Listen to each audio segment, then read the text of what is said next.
Here's the first question for either one of you. What spiritual disciplines, practices, and traditions have been most helpful to you in your personal growth and the well-being of your family? So what spiritual traditions or disciplines? Well, I was raised in the Christian faith. My parents made sure I was a pretty good scholar by the time I was 18. And that spiritual foundation for me has served me well all my life. From both my parents. Has seen me through, all the ups and downs, successes, failures, the whole thing everybody goes through. But my own Christian faith has been a steady source of anchor for me all the years of my life.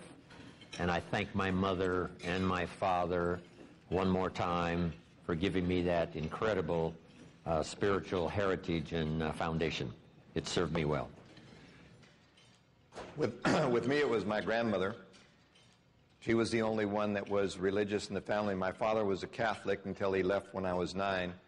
My mother was Church of England. I played on the Presbyterian team, but the Lutherans won the championship, so I switched.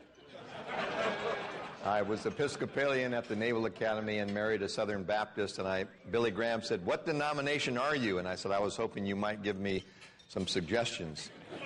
So I think the thing to do is to study deeply your religious belief, and the scriptures are what we all use anyway, and try to reshape them, but there's nothing new under the sun. And I think the most important thing for me is when they ask me about my Christian faith, I just say, "Come and live with me, and you'll know more about me if you live with me than what I could tell you," because so many people preach it, but it's really important to live it. And I, like Jim, is that your mom and your grandmother, and those run silent and deep through the years.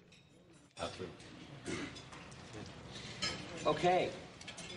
This one's for Dennis. How did you get your first book from the drawer to the public? Can you give me any advice to get my book from thought to page to publisher? And then it also says Jim too. So we got both of you for this one. Well, I think the important thing is to believe that the author is deserving to be published, and don't try to write a Picasso as your book. A book is not a Picasso, it's just a book. And you'll write more than one, so you can't write the book you want to write. You need to write a book that people would benefit by reading. So keep the reader in mind, and when you're writing anything, always write it for what they're going to learn or benefit rather than something you want to say, because the publishers eliminated all of my best stories. So I think the thing to do is to believe you're deserving of being published, and then making sure that when you talk to publishers that rejection is only a temporary thing. It's not important at all. And then self-publish. It's not even a last resort now. In fact, publishers are just glorified printers today. And unless somebody really has the ability to talk to an audience and build a following, they just print. And they do people who they know are going to gain a following through their own marketing and promotion. So be willing to promote and market yourself. The only other thing I'll say is the best singers will never be sung. The best songs will never be heard because they didn't have an agent. So marketing is really important. What about the discipline of getting the book done, or even producing an audio program or that type of thing? Because a lot of times people say, well, I wish I had the time or whatever. Do you have a certain structure? Do you do a little bit at a time, or do you go in and do it, 2 or 3 weeks? What's your process for developing your content? The only thing I do is, instead of taking a vacation to watch other people having fun, it's like a term paper. A book is a term paper with an attitude. You really have to do it all at once. You have to lock yourself up and have them push food under the door and growl at them. And you just have to do it. And you can't write it over a long period of time because you lose your obsession and your train of thought. So you really have to be like a college kid with the term paper and carve out. You can write a book in less than 30 days, no question about it. So you can even write it in 2 weeks, but you think about it for about a year and then write it in about 14 days. This is kind of a coaching question, and if you were to have an opportunity to be with somebody, say for example an Olympic athlete or that type of thing, and you only had 2 sessions with them to turn their life around and point them in the right direction. How would you structure those, and what would be the key elements of what you would talk to them to put them in the right direction? Jim's better. You're definitely better coaching than I am. I'm not a specialist on, Olympic athletes, but I've done most all of mine not person to person, but by group. I started doing sales training when I got into a little network marketing business age 25. And I built a huge organization, finally became vice president of the company. That's when Bob Cummings was one of my partners back in those days. And so most all of my coaching and mentoring is done by classes, lectures, seminars, and all of that turned into books and tapes and videos, that sort of thing. But one-on-one is an extraordinary specialty. And now, I'm finally engaged in that with the help of others, coaching more one-on-one. But mine has been mostly by group. I've got one idea on that. I had a UPS driver tell me he always wanted to be a rock star. And he had 2 children. He was only 24. And I said, "Where are you singing now?" He said, "No, I'm driving this truck and I have 2 children at home." I said, "No, let me ask you this. Whatever you want to do, you must be doing now. Because there isn't a single person who wants to be in a profession that isn't already in it. So if you're going to speak, you need to speak all the time. Lunches, Kiwanis, Rotary, women's organizations, everywhere, every time, and tape every one. And then one day you'll get an audition tape where everything will work right. But you must be now doing what it is you want to be doing, or you'll always live on someday aisle, and it'll be on layaway." Excellent. That's what happened for me. After my entrepreneurial experience, making my first fortune, moving to Beverly Hills, where else would a boy from South Idaho move, right, if he had a fortune? And sure enough, when I got there, one of my friends says, "I belong to the Rotary Club. You've got to come and tell your success story. If I arranged a luncheon, would you come and share your story?" He said, "We'll call it Idaho Farm Boy Makes It to Beverly Hills." I said, "Sounds good to me." So I went and did this little 25-minute talk, and that started a whole brand new career for me.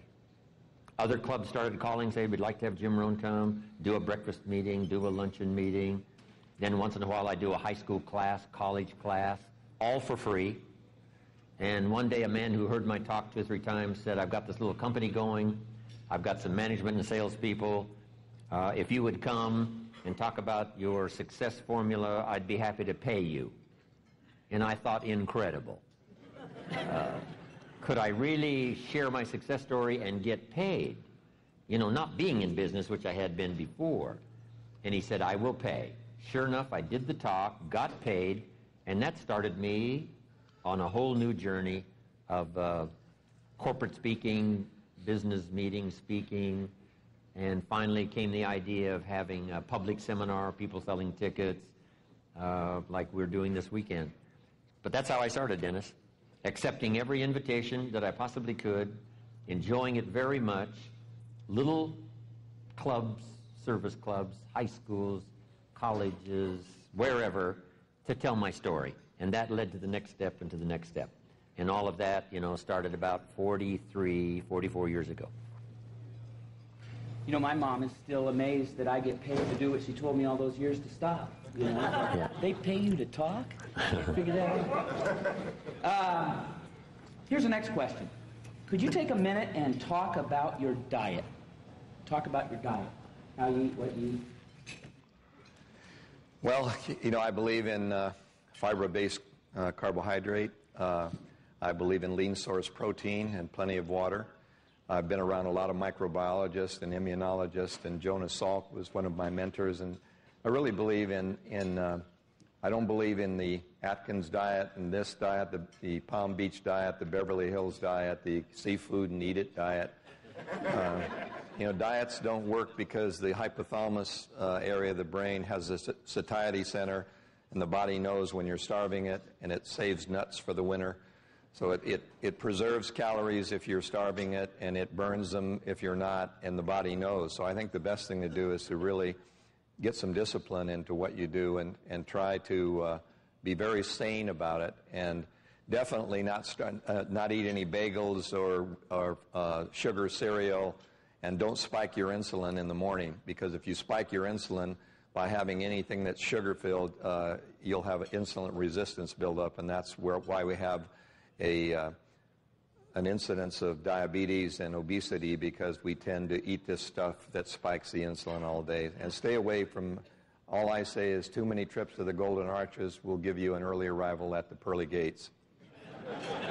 So don't give your kids a fast food benefit after their athletic session, because you're really creating cardiovascular disease in junior high school. Here goes the McDonald's sponsorship. Okay, here we go. Well, I think I mentioned in the class this morning, right? My parents, my mother especially, started early in her study of health and nutrition, extended her life at least 20 years. When my mama died, almost 80, the doctor said, "Mr. Rohn, the walls of your mother's heart were paper thin." He said, how she lived the last 20-plus years is absolutely, seems to me, to be impossible. But that was the reason why. Mama was a fanatic. Starting with the apple a day, simple stuff. I've modified it a little to apple juice, apple pie, and I'm sure Mama would say, no, that's not what I meant, apple pie. No, apple a day. But all of the rest. My mother studied from my grandmother the old Hay system of the proper combination of foods, as well as watching your diet. So I do all of that. But then I do all the rest, being involved in health and nutrition all of my life. And so you've got to underline now the word health and nutrition. Nutrition is only one part of good health. The rest is get plenty of rest, fresh air, exercise, plenty of sleep, and all the rest. And I really try to follow that as best I can. Sometimes my schedule's a little heavy and it's difficult, but fortunately for me, I can sleep on the plane. In fact, I can sleep most anywhere. And 5 or 6 hours is all I need of sleep, so that's fortunate. If you travel like I do and can't sleep on the airplane, you are really in trouble. But then I do all the exercises, modified versions when I travel, by just staying at it. And what I mentioned earlier today is really important, a physical support system, that takes the mind where it wants to go, takes the body into duties it needs to perform. Just stay healthy. And what I would do is make it a study and a practice all the rest of your life, study and practice. Depending on certain situations and age, you might modify, but always study, practice how to stay healthy. And if you've got a young family, pass it on to your children best you can. And the payoff is extraordinary. Well, Jim and I both have to say that, too, because we're both in our 70s. And when you get to be in your 70s, you really look for double rainbows, and you want to live as long as you can. I want to watch my great-grandchildren graduate from high school with their parents paying for their college tuition. I like that, Dennis. I mean, really, the proof is in the pudding. It's amazing. Dennis and Jim and Zig's another example of guys that are going at paces that you and I could only imagine, at their age, and just still so vibrant, and it's a great example. Zig's out there jogging every morning. Yeah. We did a trip a couple of years ago to Australia. He and I and Tommy Hopkins, the three of us, did a tour of Australia. Zig's out there every morning running, I don't know how many miles, several. Zig says, I even jog when it's 35 below zero. Wow. In my hotel room as I look out the window at the snow.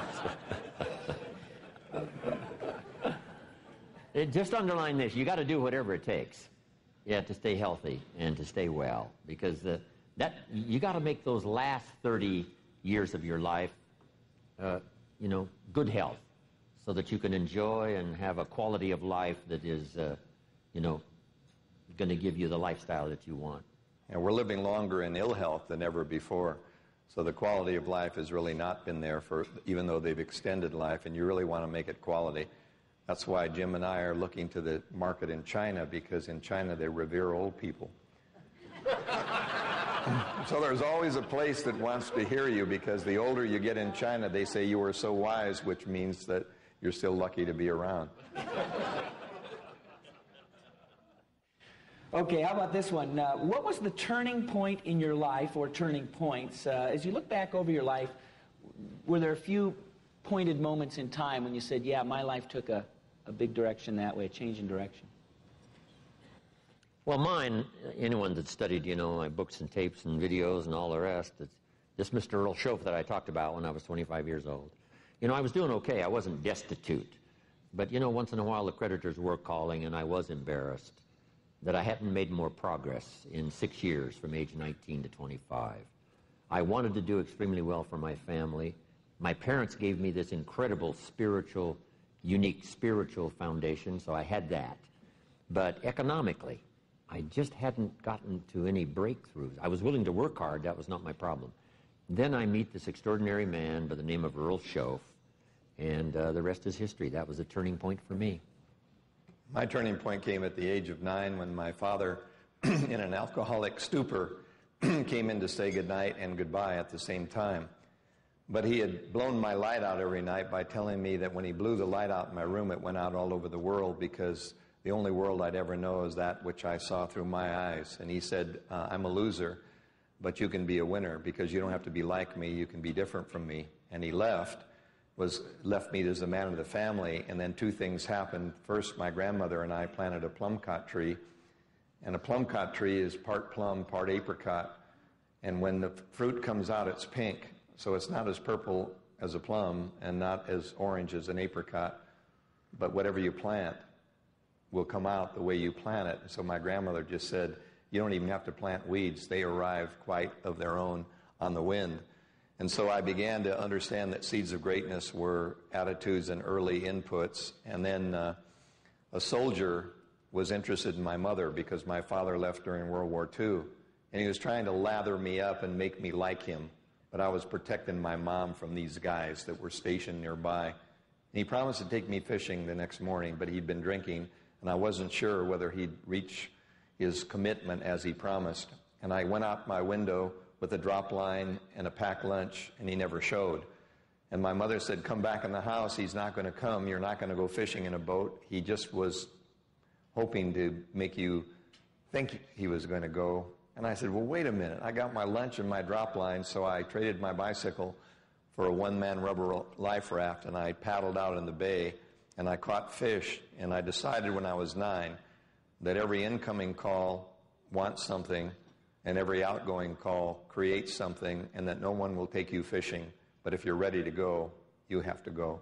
So I became proactive as of age of 9, realizing that I didn't have a father to take me there, so I'd have to take me there myself. Wow.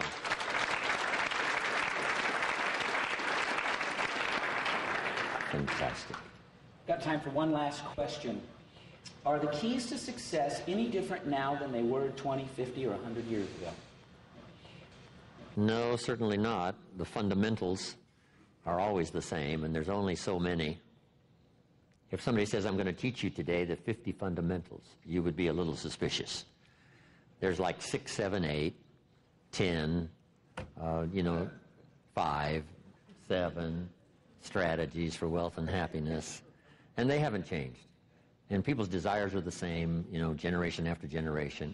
They want a good job. They want to be able to support their family and someday retire with dignity, looking after their family as best they can, do something meaningful in their life.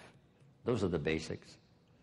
And then what Dennis and I try to do is to tell people that taking care of yourself and your family and getting a job and do all of that is wonderful. But why not do the extra study to see if you might have some genius inside of your head that could be tapped for some above and beyond kind of activity and productivity and service to your fellow man, whatever it might be. And that's really what our seminars, lectures, teaching, training is all about. No matter where you are, why not read the next book, attend the next class, be inspired by the next story, to see if you couldn't call up some extra skills, disciplines, desire, ambition, whatever, that would take you to another level of extraordinary living. That's the key. I agree completely. Unfortunately, we live in a skin deep, which is an oxymoron, skin deep society that is more narcissistic and into immediate gratification, and you see it everywhere. And as you get older, you become philosophical, and you begin to realize that no society has survived its own success, and when you get on top, you rest on laurels and you can't three-peat. Hardest thing to do is three-peat, because when you get up there and you got the rings on your finger, you lose the motivation and hunger to remember and do what you did to make you there. And so unfortunately, unless we learn from history, we're bound to repeat it. And right now we're very close in America to becoming slightly Roman. If you look at the partying and the kind of reality television and the violence, you see a society that is no longer hungry, except in the immigrant areas and the inner cities, and you find people who are more interested in indulgence than into pioneering. And so don't get caught in skin-deep success and in media-made celebrity. And it's frustrating sometimes to see people who have style but no substance. But you have to be substantive with a flair today, so you really do have to be able to promote, because marketing really is necessary in success, because everyone's trying to put themselves up into the media spotlight. And unfortunately, if you're more bizarre, you tend to get more media attention. So be willing to stay with those principles that have always been the same, and you may not be as covered by media, but at least rather than having the adoration of the masses, you'll have the respect of one child. That's more important, to have the respect of a child than the adoration of the masses. Fantastic. Well, thank you very much, Dennis and Jim, for this time. For the folks who are the Platinum members, I would just let you know that we are going to start back in the other room in 11 minutes. So let's give Jim and Dennis a good round of applause. Thank you very much. Thank you. The announcement that I have for you is about the teenager session tonight. Now, the teenager session is geared toward teenagers, but we want to invite everybody in here. We're going to have Jim and Dennis, and Charlie Tremendous Jones is also going to be there with us, and I'm going to be leading that session. What I'm going to ask is, after that break in the evening, is that we let the teenagers come and sit up front. So Platinums for that session only. We're going to ask for the adults to move back and let the kids and the teenagers move up and sit in the front, and then the adults can fill in after that. So we want to give them a special opportunity to be able to be up front and really interact with us as we go through some things. That's going to be called the Winning Generation. And that's going to be an exciting time for us, starting at about 5:15.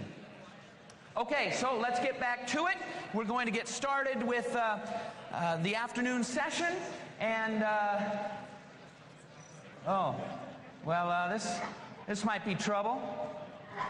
How are you doing, my son? I'm doing all right. I'm doing all right. Quite a lot of people here. You know, I normally don't like to do things with this many people around. I've come here because I ran across a man many years ago, and, well, I guess it's time to settle accounts with Jimmy the Mouth Roan. Godfather, Please, forget the formalities. Just call me Your Excellency. It seems that, as you may know, Jimmy has quite an impact on the family. Jim's a family guy? Well, he's been responsible for the advancement of countless organizations across the country. He's in the somebody get this guy some water. He seems to have a stutter here, I think. Let me help you out here. Thank you very much. The reason I've come here is about I'm here about a hit. A hit? Well, you know, Jimmy, he talks a lot. And, well, I just don't think he really has ever gotten what should be coming to him. So I'm here to declare to the world what a hit he is. What a top-of-the-heap guy he is. Cream of the crop, king of the hill. That's all I wanted to say. Will somebody get a doctor for this guy? He looks a little pale. Thank you. Well, thank you very much, Godfather. Appreciate that. You never know what you're going to get at the weekend event. But we do know what we're going to get right now. We're going to go back for the afternoon to the great Jim Rohn. Jim, let's welcome him back to the stage.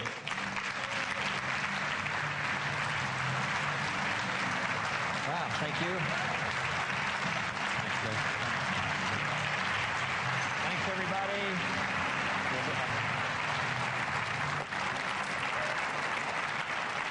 Wow, thank you. Appreciate all this recognition and applause. Thanks for the welcome. I must honestly say to you, I deserve it.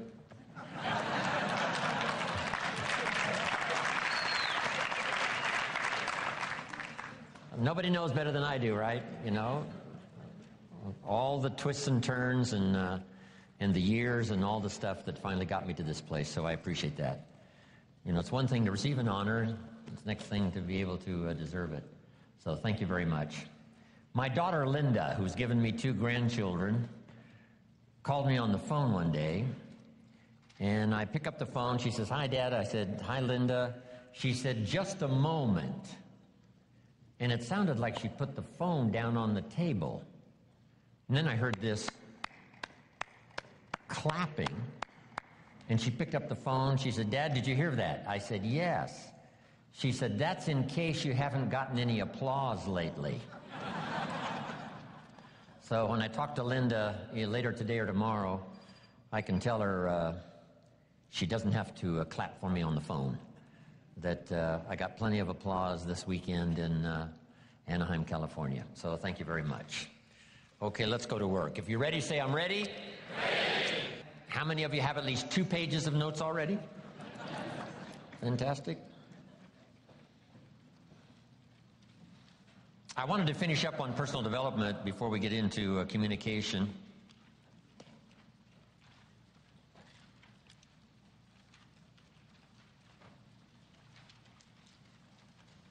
Four steps to success. I want to send you away with this. 4 steps to success. Number 1, good ideas. Do your research on good ideas. Be a collector of good ideas. Keep a good record of good ideas. My mentor taught me to start keeping a journal when I was 25 years old. I've been doing it now all these years. They'll be passed on to my, children, my grandchildren. If you hear a good health idea, capture it. Here's what my mentor said. This is good advice. Don't trust your memory. It's easy to say, "Oh, I'll remember that." Sure enough, the time passes and somehow it's gone. So he said, jot it down. If you don't have your journal with you, just grab a piece of paper and jot it down. Later, put it in your journal so that it becomes, attractive to sit down on a cold winter evening and go back through your journal. The ideas that changed your life, the ideas that saved your marriage, the ideas that bailed you out of bankruptcy, the ideas that helped you become successful, the ideas that, made you millions. Just what a good review. Going back over the collection of good stuff that you've gathered over the years. Be a collector of good ideas for your life, for your business, for your relationships, for your future. Next step to success, good plans. A good plan for the day, a good plan for the future, a good health plan, a good plan for your marriage. Building anything's like building a house. You need to have a plan. Here's a good time management idea. When should you start the day? As soon as you have it finished. It's like building a house, building a life. What if you just started laying bricks and somebody says, "What are you building?" And you said, "I have no idea." See, they would come and take you away to a safe place. So you don't start the house until you finish it. Is it possible to finish the house before you start it? Yes, it would be foolish to start until you had it finished. Not a bad time management idea. Don't start the day till it's pretty well finished, at least the outline of the day. Leave some room to improvise, leave some room for extra strategy, but finish it before you start. Here's the next one that's a little more challenging. Don't start the week until you have it finished. Lay it out, structure it, then put it to work. The next one is a little tougher yet. Don't start the month until you have it finished. And the big one,